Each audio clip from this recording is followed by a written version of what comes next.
I have a master's from the University of Georgia in wildlife ecology and management that's focused on habitat. You learn more from working in the field than you're ever going to learn in school. We need people who can do everything. Some people are going to say, well, I'm just interested in small mammals, or I'm just interested in ducks. But if you really want to find work in this field, you really have to be open to everything. Andy's goal at the Crane Trust is to advance the conservation of animals and native plants and to ensure biological diversity. I think we need to know what we have and where it is, or we can't manage for it, and I think diversity is important and it's disappearing.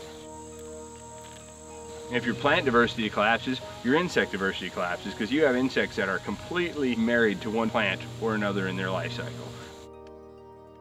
We're seeing a huge decline in butterflies, and one thing we're doing this summer here is monitoring silver-bordered fritillary, regal fritillary, and monarch butterflies.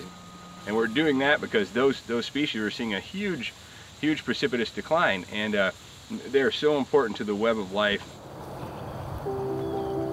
Environmental conditions are changing rapidly, resulting in widespread declines in populations of at-risk species globally.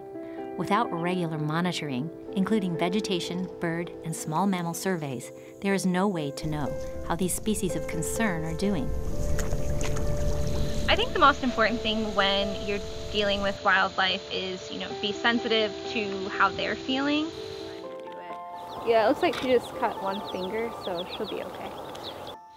Also to put yourself in their shoes. So think about, they're scared or what kind of habitat they like if you're trying to track them.